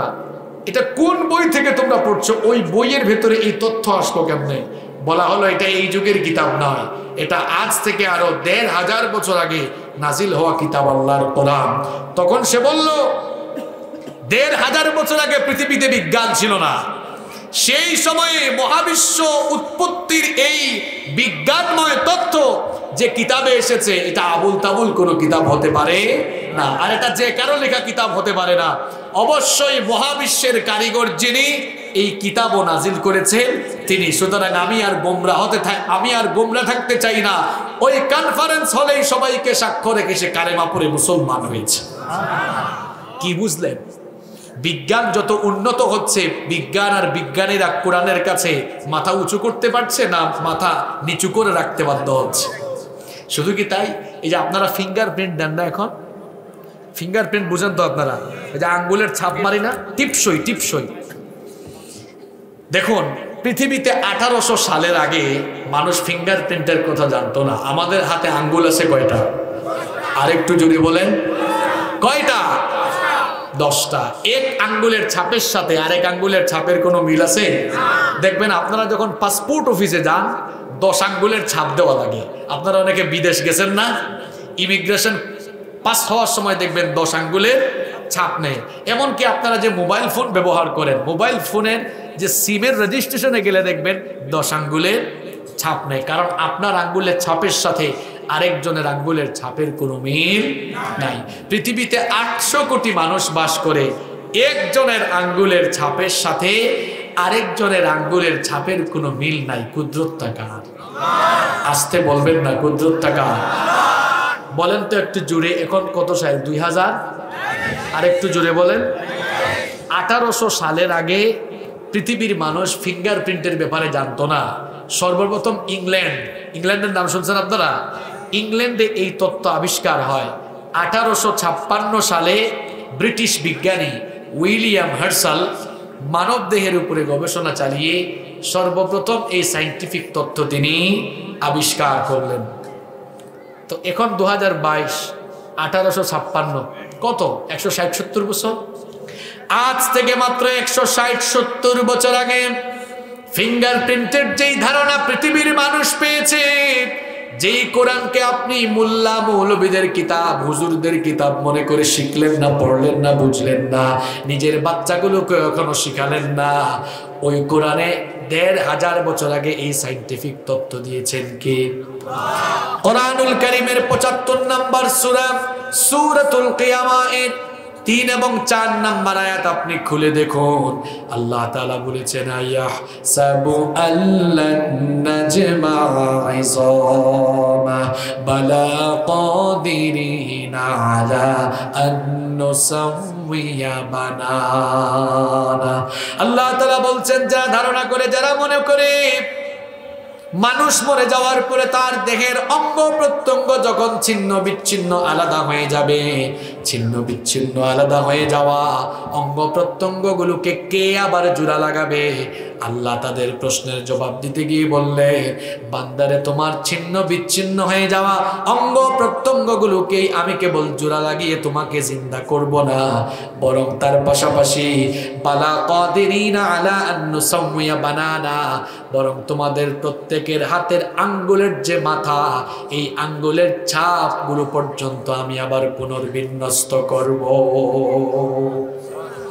তাহলে সবাই বলেন, কোরআন আগে না বিজ্ঞান আগে? আসতে বলছেন কেন? কোরআন আগে না বিজ্ঞান আগে? এটা যদি মানলেন তাহলে জীবনে শিখলেন কি আগে? আপনি তো ইংরেজি শিখলেন আগে, বিজ্ঞান শিখলেন আগে, এখনো কোরআন অনেককে শিখাও নাই। আবার বাচ্চাদের বেলায় কি করেছেন? তাকে ও আ ক খ এবিসিডি শিখাইছেন আগে, ও লেভেলে পাঠিয়েছেন আগে, কোরআন শিখাইছেন পরে অনেকে শিখায়ও নাই। যদি আপনাদের কথা মতো কোরআন সবার আগে হয়, তাহলে তো বাচ্চাদেরকেও কোরআন সবার আগে শিখানোর কথা। আপনি আপনার বাচ্চাকে এখন ও আ ক খ এবিসিডি শিখাইছেন, শিখার আমার তো অসুবিধা নাই। আপনার সন্তানকে ও আ ক খ এবিসিডি শেখাবেন পরে, আলিফ বা তা তা শেখাবেন সবার আগে। সন্তানগুলোকে কোরআন শেখান আপনারা। কোরআন যদি না শেখান, এই সন্তানগুলো কখনোই চরিত্রবান হবে না। Teach your children the holy book Quran. The holy book Quran will teach your children everything. আপনার সন্তানকে কোরআন শেখান, আপনার সন্তানের হাতে কোরআন তুলে দেন, দেখবেন এই কোরআন আপনার সন্তানকে পৃথিবীর সকল জ্ঞান বিজ্ঞানের সাথে পরিচিত করে দিবে। ঠিক কিনা? শোনেন, গাছ না লাগায়া এক ব্যাককল ফলের আশা করে বসে আছে। আচ্ছা, গাছ না লাগিয়ে কি ফলের আশা করা যায়? আগে গাছ লাগাতে হবে, গাছ লাগাইয়া দায়িত্ব শেষ না, এরপরে গাছের গোড়ায় পানি ঢালতে হয়, এই গাছের পরিচর্যা করতে হয়, তারপরে ফল পাওয়া যায়। গাছ না লাগিয়ে ফলের আশা করা যেমন বোকামি, ঠিক তেমনি সন্তান জন্ম দিয়ে সন্তানকে দিন না শিখাইয়া, কোরআন না শিখাইয়া ওই সন্তানের কাছ থেকে খেদমতের আশা করাও মারাত্মক বোকামি। গাছ লাগাতে হয়, গাছ লাগালেই যেমন ফল পাওয়া যায় না, পরিচর্যা করতে হয়, ঠিক তেমনি সন্তান জন্ম দিলেই বাবা মার দায়িত্ব শেষ হয় না। গাছ লাগানোর পরে গাছের গোড়ায় যেমন পানি ঢালতে হয়, ঠিক তেমনি সন্তান জন্ম দেওয়ার পর ওই সন্তানকেও পরিচর্যা অর্থাৎ দিন শিখাইয়া এরে আগে মানুষের মতো, মানুষ কুরআন দিয়ে এরে মানুষ বানাতে হয়। এরপরে গাছ পরিচর্যা করলে যেমন ফল আসে, সন্তানকে কুরআন শিখাইলে, হাদিস শিখাইলে দেখবেন এই সন্তানও আপনার খেদমত করবে, ঠিক কি না? সন্তানগুলোকে কি করছেন আপনারা? এই সন্তানগুলোকে কোরআন শিখান। অনেক বাবারা মায়েরা আছে নিজের সন্তানগুলোকে এমনি এমনি ছেড়ে দিয়েছে, কিছুই শিখাইতেছে না। বাপ মা নিজেরা নামাজ পড়ে না, বাচ্চাগুলোকেও নামাজ পড়ায় না। অথচ নবীজি বলেছেন, মুরু আওলাদাকুম বিস-সালাতি ওয়া হুম আবনাউ সাবঈ সিনিন। সন্তানের বয়স যখন 7 বছর হয়ে যায়, 7 বছর বয়স থেকেই তাদেরকে নামাজের আদেশ দাও। 10 বছর হয়ে গেলে তাদেরকে নামাজের জন্য শাসন করো। এখন ছেলে মেয়েদেরকে আমরা কি আর নামাজে আনবো? আমরা অনেক বাপ মা আছে নিজেরাই নামাজ পড়ে না, আছে না নাই? নিজেরা আজান হলে নামাজ আদায় করবেন। যখন মসজিদে যাবেন আপনাদের বাচ্চাগুলোকে নিয়ে মসজিদে যাবেন, মসজিদে নিলেও তো সমস্যা, অনেক মসজিদে মুরব্বীরা রাগ করে, আছে না নাই? কিছু মসজিদে বাচ্চাদেরকে নিয়ে গেলে মুরব্বীরা রাগ করে। আমি একবার এক মসজিদে আসরের নামাজ পড়তে ঢুকেছি, তা আমি অজু করে যখন টিস্যু দিয়ে মুখ মুছতেছি, হঠাৎ করে দেখি এক চাচা একদম ফায়ার। আমি বললাম, চাচা চেঁচাচ্ছেন কেন, কি হয়েছে? দেখেন না পোলা পাইন কয়েকটা ঢুকছে। তো আমি বললাম, চেঁচাচ্ছেন কেন? এরা ঢুকছে, ঢুকুক, এরা খুব দুষ্ট, এই পোলা পাইন খুব দুষ্ট, হাসাহাসি করে, এই জন্য ধমকায়া বের করে দিয়েছে। আমি বললাম, চাচা এই বাচ্চাগুলো মসজিদে আসছে, আপনি যদি এখন ধমকায়া বের করে দেন, আর কখনো মসজিদে আসবে? আমাদের উচিত ছিল এদের মাথায় হাত বুলিয়ে দেওয়া, একটু আদর করে দেওয়া, যে বাবা নামাজে আসছো, একটু চকলেট কিনে দিয়েন, চকলেট কিনে দিয়ে বলিয়েন যে তুমি পরের ওয়াক্তে মাগরিবের ওয়াক্তে আবার আসিও, আবার চকলেট দিব। এরকম যদি বাচ্চাদেরকে মসজিদে আনার জন্য আমরা উৎসাহিত করি, একটু মোটিভেশন চালাই, তাহলে বাচ্চারা মসজিদের দিকে আরো এগিয়ে আসবে। নবীজি কখনো বাচ্চাদেরকে মসজিদ থেকে বের করে দিয়েছেন? নবীজি দেখেন বাচ্চাদেরকে মসজিদ থেকে বের করে দিতেন না। নবীজির ছোট্ট 2 কলিজার টুকরা নাতি হাসান আর হোসেন, এই 2 জনকে নিয়ে নবীজি মসজিদে নববীতে আসতেন।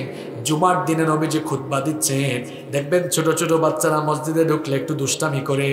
নবীজির 2 নাতি হাসান আর হোসেন এবার তারা মুসল্লিদের সামনে দিয়ে দৌড়াদৌড়ি শুরু করেছে। এই চিত্র নবীজি দেখে রাগ করলেন না, খুতবা থামিয়ে দিয়ে তারপরে তার 2 নাতিকে তিনি ধরলেন। 2 নাতিকে ধরে জুমার মিম্বরে আবার আসলেন। 2 নাতিকে 2 হাতে ধরে তিনি জুমার খুতবা দিতে লাগলেন। ধমক দিয়েছেন? জোরে বলেন, ধমক দিয়েছেন? আবার নবীজি আর একদিন নামাজে ইমামতি করছেন। নবীজি যখন সাজদায় চলে গেলেন, নবীজির নাতি হোসেন নবীজির পিঠের উপর উঠে গেলেন। নবীজির পিঠের উপরে উঠে নবীজির চুল ধরে টানাটানি করলেন। টানাটানি শুরু করে বললেন, আমি এখন ঘোড়ার উপরে। কিসের উপরে? নবীজি চিন্তা করলেন, আমি যদি এখন মাথাটা উঠাই, আমার নাতি পিঠ থেকে পড়ে যাবে, কষ্ট পাইতে পারে। এই জন্য নবীজি সাজদা থেকে তাড়াতাড়ি মাথা না উঠাইয়া সাজদাটা একটু লম্বা করে দিলেন। সুবহানাল্লাহ। বাচ্চাগুলোকে ধমক দিয়েছেন? আপনি ধমক দিবেন, নিজেরা নামাজে আসবেন, বাচ্চাদেরকেও নামাজে আনবেন। পারবেন তো ইনশাআল্লাহ? সালাত কায়েম করো, সালাত কায়েম করো, হবে সম্মানী তুমি, হবে জান্নাতি তুমি, দেবে কাল হাসরে শীতল ছায়া আরশে আজিম। রব্বিয়াল আলা, রব্বিয়াল আজিম, রব্বিয়াল আলা, রব্বিয়াল আজিম। মুমিন তুমি, সালাত তোমার মস্ত পরিচয়, দুনিয়া তোমার আজকে আছে কালকে হবে লয়। আজকে রুকু সাজদা করো, নিজ পরিচয় আঁকড়ে ধরো, তবেই তো মুমিন। সালাত তোমার অঙ্গে মাখো, সঙ্গে রাখো, হবে না বিলীন।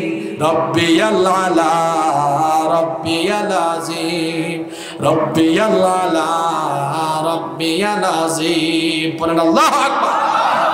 বাচ্চাগুলোকে মসজিদে আনবেন তো? নিজেরা নামাজ পড়বেন তো? বলছিলাম ওই কোরআন কেমন কিতাব, কোরআন হচ্ছে বিজ্ঞানময় এবং বাস্তবিক কিতাব। এই কোরআনটা নিজেরা সবার আগে শিখবেন। অনেকে আছেন ওয়াজ শুনতে চলে এসেছেন, এখনো কোরআনটা পড়েন নাই। বাবারে, আজ সিদ্ধান্ত নিন যে আপনি কোরআনটা শিখে তারপরে মরবেন ইনশাআল্লাহ। কোরআনটা শিখবেন। যুবকদেরকে বলছে, যুবকরা কোরআনটা শিখো। আমার মা বোনদেরকে বলছে যারা এখনো কোরআন শিখেন নাই, কোরআন শিখেন। আর বাচ্চাগুলোরে কোরআন শিখান। পারলে একটা ছেলেকে আলেম বানান। এই তো আপনাদের এলাকায় এই সাতবাড়িয়া হাফেজিয়া মাদ্রাসা আছে, একটা ছেলেকে হাফেজ বানায় দেন না। একজন হাফেজের মর্যাদা কম না বেশি? সন্তানগুলোকে হাফেজ বানান, সন্তানগুলোকে আলেম বানান। নবীজি বলেছেন, মান করা আল কোরআন ওয়া আমিলা বিমা ফিহি উলবিসা ওয়ালিদাহু তাজান ইয়াউমাল কিয়ামাহ। যেই লোক কোরআন পড়ে, কোরআন অনুযায়ী আমল করে, ওই লোকটার মা বাবাকে কিয়ামতের দিন আল্লাহ তাআলা তাদের মাথার মধ্যে নূরের মুকুট পরিধান করাবে। একটা সন্তানকে আলেম বানায় যান, তাহলে কিয়ামতের দিন আপনাদের মাথায় নূরের তাজ পরায় দিবেন কে? আর সবচেয়ে বড় কথা হলো, আপনি যখন মারা যাবেন আপনার এই সন্তানটা আপনার জানাজা দিবে। সুবহানাল্লাহ, এটাই তো জীবনের সফলতা বাবা। আপনি যখন মারা যাবেন, বলেন তো আপনার সন্তান যদি জানাজা ইমামতি করে, তার ভিতরে আবেগ কম থাকবে না বেশি থাকবে? আপনার সন্তান যখন নামাজে ইমামতি করবে, তখন প্রত্যেকটা তাকবীর দিতে গেলে তার কলিজা মুচড় দিয়ে উঠবে। এরপরে চক্ষু থেকে পানি বের হবে। বাবারা, গোটা দুনিয়ার সাগরের পানি, মহাসাগরের পানি দিয়ে বলেন তো আপনারা কবরে জাহান্নামের আগুন নেভানো যাবে? যাবে না। জাহান্নামের আগুন বড় মারাত্মক। কিন্তু একটা সন্তানকে আলেম বানান, প্রত্যেকই সন্তানগুলোকে আপনারা নেককার বানান, দিনদার বানান। এই সন্তানগুলো যখন আপনারা মারা যাওয়ার পরে চোখের পানি ছেড়ে দিয়ে দোয়া করবে, এই পানি নাকের ডগায় আসার আগে, দেখেন সাগর মহাসাগরের পানি জাহান্নামের আগুন নেভাইতে পারে না। কিন্তু আপনার সন্তানগুলো নেককার হলে এরা যখন আপনার জন্য 2 ফোঁটা চোখের পানি ছাড়বে, বাবারে, এই 2 ফোঁটা চোখের পানি জাহান্নামের আগুনকে চিরতরে নিভাইয়া দিবে। সন্তানদেরকে আলেম বানাবেন, কোরআন শেখাবেন, কোরআন শেখান। এই কোরআন শুধু শিখলেই হবে না, সারা জীবন এই কোরআনটা মেনেও চলতে হবে। কোরআন শুধু পড়ার জন্য, তিলাওয়াতের জন্য আসে না। কোরআন মানতে হবে, আর মানতে গেলে জানতে হবে, জানতে গেলে পড়তে হবে। এই স্লোগানটা শিখে যেতে হবে। মানতে গেলে, সবাই বলেন, মানতে গেলে জানতে হবে, জানতে গেলে পড়তে হবে। এত বছর যে স্লোগান দিয়েছেন না, আল কোরআনের আলো, আরে বাপ রে বাপ, আপনার দেশে 90% মুসলমান, এখনো 85% কোরআন শুদ্ধ করে পড়তে পারে না। আপনি যদি সংসদে জ্বালাইবেন, আপনি বিবেক বাদ দেন। বহুত বছর শুনেন, বহু বছর বিবেক, বহুত বছর আবেগ দিয়া স্লোগান দিয়ে, আবেগ বাদ দেন, এবার বিবেক কাজে লাগান। আল কোরআনের আলো ঘরে ঘরে আর সংসদে না, এখন মানুষের হৃদয়ে হৃদয়ে জ্বালান। কিরে তুমি জানছো কেমনে? মাহফিলে গেছিলা নাকি আমরা? তুমি মনে হয় আমার আলোচনায় গেছো আরো। তা আমি একটা স্লোগান 2-3 বছর ধরে দিয়ে যাচ্ছি, আল কোরআনের আলো হৃদয়ে হৃদয়ে জ্বালো, ঘরে ঘরে না। বলেন তো, প্রত্যেকটা মানুষের হৃদয়ের ভিতরে যদি কোরআনের আলো আমরা জ্বালিয়ে দিতে পারি, এই আলোকিত হৃদয়ের মানুষ দিয়ে ঘরে, বাইরে, সংসদে, পৃথিবীতে কোরআনের আলো জ্বালানো সম্ভব হবে, ঠিক কিনা? এই জন্য আমরা স্লোগানটাকে একটু পরিবর্তন করি। যশোরের মানুষ পরিবর্তনশীল মানুষ।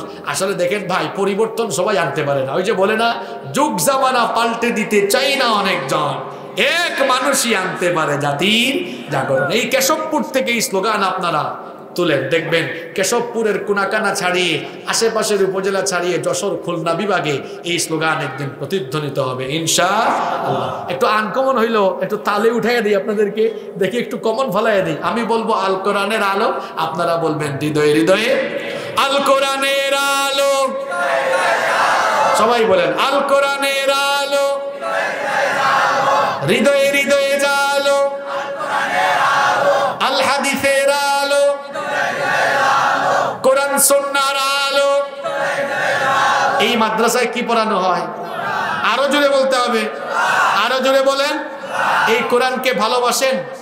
কারা কারা ভালোবাসেন হাত তোলেন। মাশাআল্লাহ, হাত নামাবেন না। এখন এই মাদ্রাসাগুলো থেকে কোরআনের খাদেম তৈরি হবে। এই মাদ্রাসাগুলো এগিয়ে যাক, উন্নত হোক, আমরা চাই তো সবাই।